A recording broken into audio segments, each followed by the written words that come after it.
Welcome to my YouTube channel, Aljay Pags Travels. Magandang araw po sa lahat. Ngayon, meron tayong i-vlog ay tungkol sa mga corruption, flood control. Kasi ito guys, may init talaga itong flood control project na ito. Dahil yung pera ng taong bayan ay napunta pala sa mga kawatan na congressman at contractor, lalong-lalo na yan sa DPWH guys. So, malaking pera pala guys ang ninakaw mga to guys.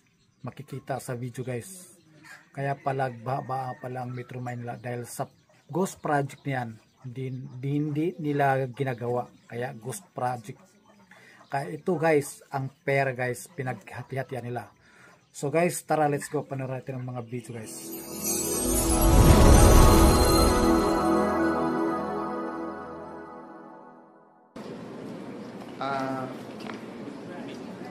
Your Honor, this picture was taken in the place of our friends. So, there are, meron pong kasunod na picture yan na makikita nyo po na puro pera lang ang laman. No, maybe you can identify the people in the picture first so that we can have more context. Who are the personalities involved, and are these personalities named by anyone in the course of the inquiry already? Sino po yung mga nasa litrato?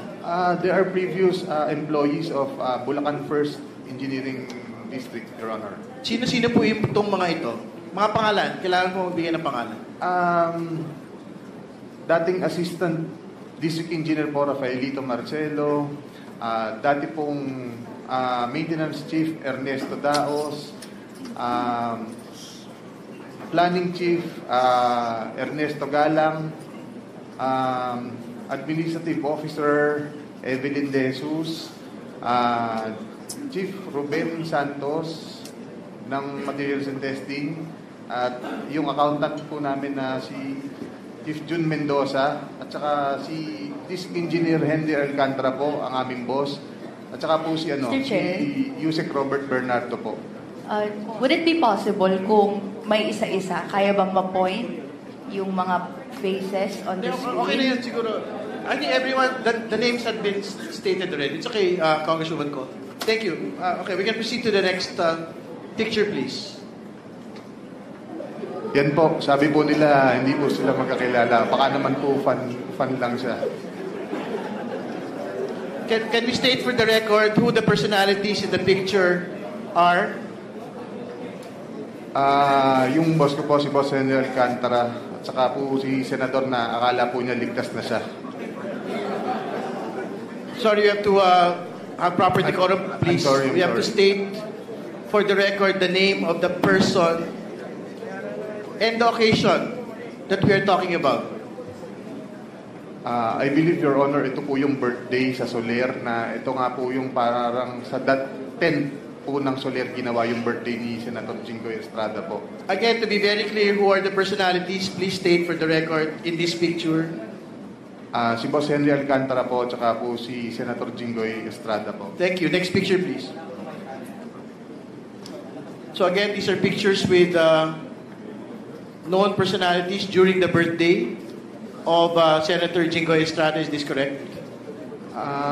To be honest, Your Honor, I do not know when this picture was taken, but I'm just trying to show that Mr. Alcantara, Engineer Henry Alcantara, and Senator Jinggoy Estrada have met a couple of times already. And they appear, what do they appear? Do they appear close? And they appear super close, Your Honor. All right, thank you. Please proceed. Next picture, please.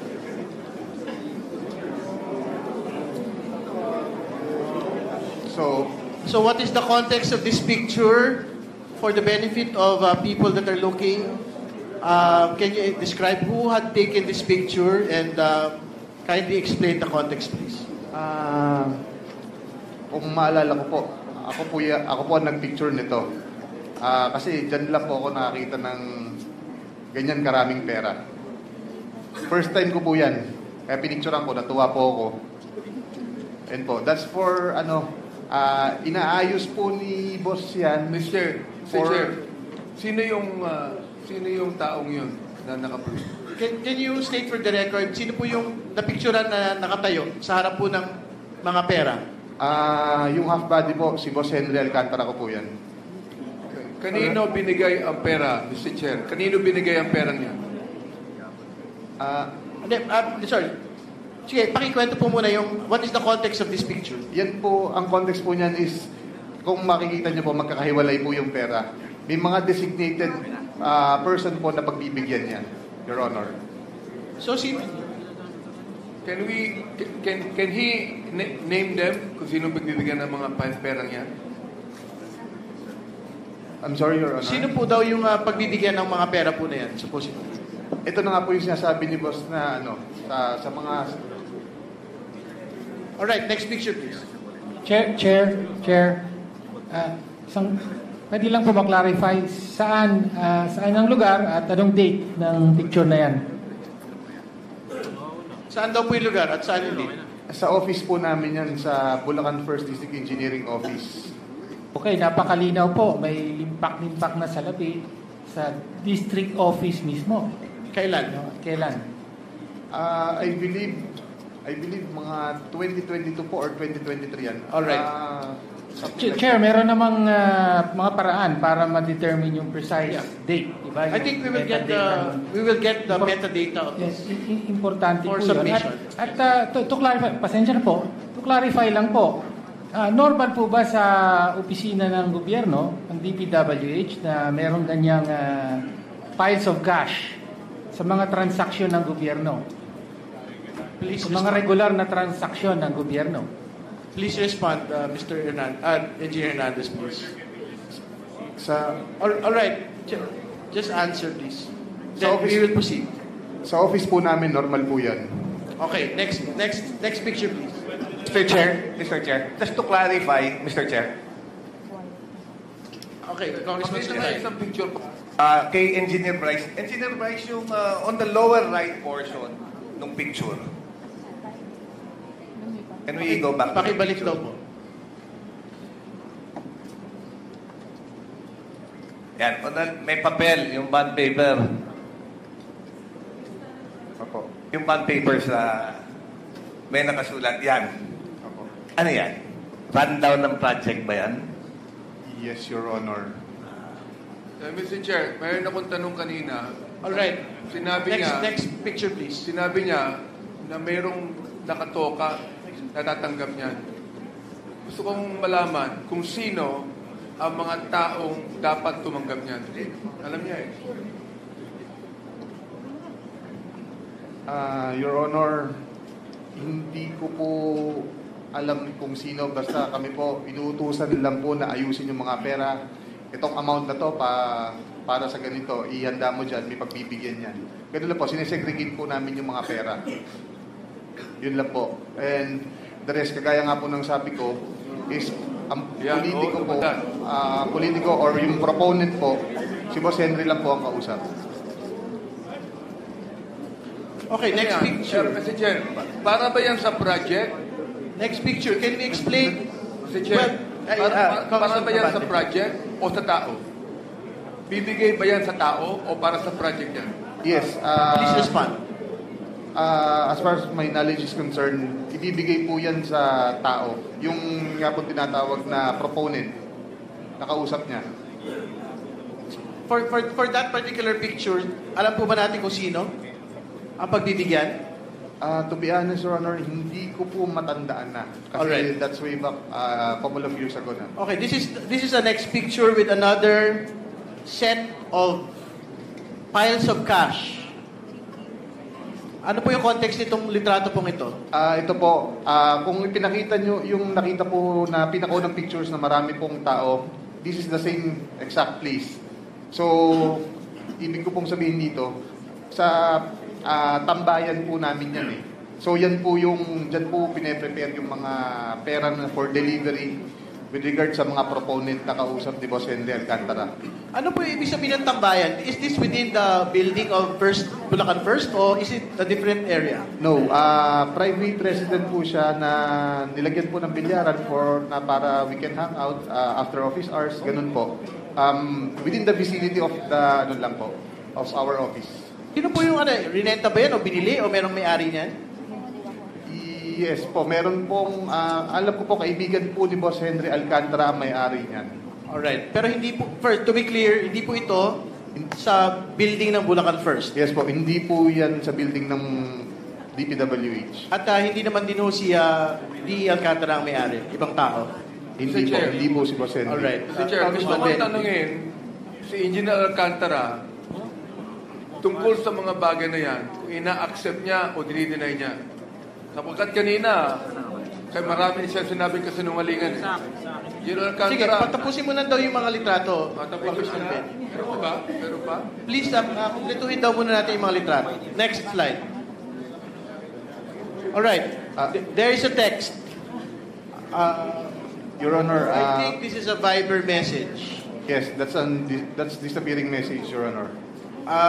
Can you read, Engineer Bryce, the name of the person that is there, that is stated in the Viber message, and the content of the message, please? Your Honor, if may I recommend Engineer JP Mendoza to read the actual message because he's the one who took the photos personally from our Boss Henry Alcantara. Alright. Sige po, pakibasa na lang po. This is the final slide. Good afternoon, Your Honor. Before I proceed, kagaya rin po sana ng request ni Engineer Bryce kanina dahil medyo pasailan po itong conversation na to, baka pwedeng mag-request din po sana ako ng security kung saan. Yes po. The committee commits to the safety and security of the witnesses and these persons who are here, who are committed to the truth. No, so the same will be granted to Engineer Mendoza. You may proceed. Thank you, sir. Sir, yung picture po na yan ay nung October 2023 na kung saan nagre-request po si Senator Joel na yung mga binasa po ni Engineer Bryce ng flood control kanina na nakasaad doon sa context. 4 lang po yung napapicturan sa akin ng boss ko. Kumbaga, parang sa summary po na yan na sinasabi ni Senator Joel na mababa lang yung kanyang pondo, subalit siya ang majority floor. Isa siya ang majority floor leader siya noong that time and member siya ng Commission on Appointment. Okay. So, thank you for providing the context, but you have to state for the record who you are, who this person is. Is the senator, nakalagay lang po kasi Sen Joel. So, is this the senator that we know? Joel Villanueva? Yes, sir. All right. Can you read for the record also the content, the specific content of the message? Again, naguguluhan ako bigla kay Sec. Parang nakalimutan ba niya? Number 1, props sa flood control and all the efforts we put in. Number 2, for his CA, his budget this coming year, etc. He committed sa akin. Pinakamababang commitment ng DPWH Secretary.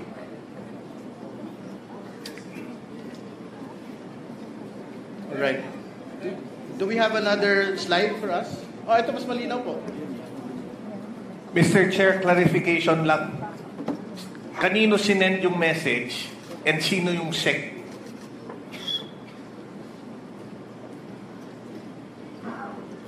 When dun sa message, you're referring to a SEC. Sino yung SEC? Secretary Manny Bunoan po. Okay. Kanino sinend yung message na yan? Kay Boss Henry po. Bakit Thank kami you. kopya? Dahil disappearing message po yan, hindi po niya pwedeng screenshot. Pinapicturean po niya para mabasa po. Okay. Kanino pinapicturan? Sa akin po. Alright, thank you. So, phone to basically ni District Engineer Alcantara. Alright, next slide. Do we have other slides? Can we go back again? Go back to the pangalawang ano yan, di ba? Can we read for the record? Excuse me po. Paano? Can we, second slide, next slide.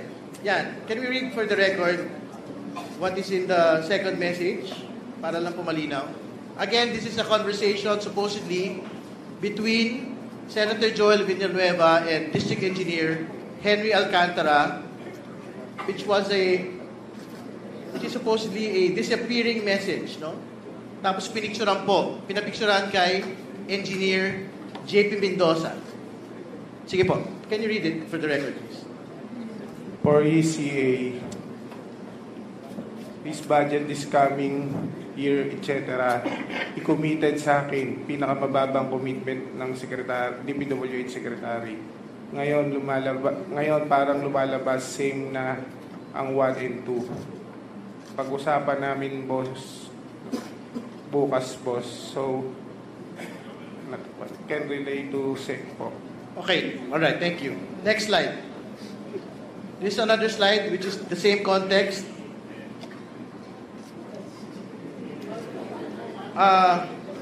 Alright. Sige po, just read it for the record. This is another slide. Conversation between Senator Joel and District Engineer Henry Alcantara, taken by Engineer JP Mendoza. Sige po. Yes, boss. See you po bukas 6 p.m. sa GIL. Majority leader tayo, hindi kong or just one CA member. Yes, boss, I will. All right, that is clear. Next slide, please. May atraso DPWH. Sorry, I have to provide the context. Again, this is another screenshot. This is the fourth picture. Conversation between Senator Joel Villanueva and District Engineer Henry Alcantara. Picture taken by Engineer JP Mendoza. Please proceed with reading the contents. May atraso DPWH sa akin. So if it treats me na isa lang issue, he's not respecting me.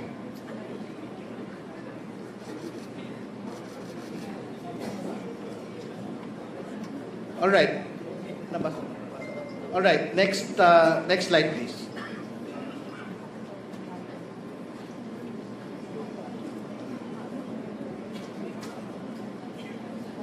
Who is this person? That's from my phone, Your Honor. This is maybe nagkabaligtad po. Yung susunod po ang una. Ito po. This was way back 2022. The time when Beng Ramos was introduced to me by my boss, D. Alcantara.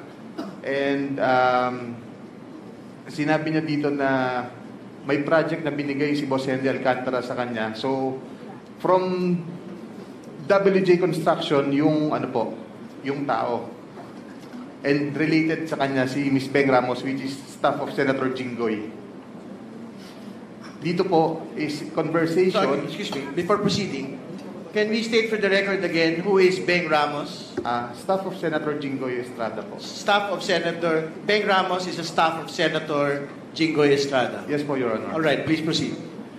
This was the time na meron pong project na binigay si Boss Henry Alcantara kay Miss Beng Ramos through Miss Mina of WJ Construction. So, yun po yung ginamit na license or contractor. At nandyan po yung pag-uusap kung kailan po magde-deliver ng obligasyon dahil kailangan po ni Boss Henry.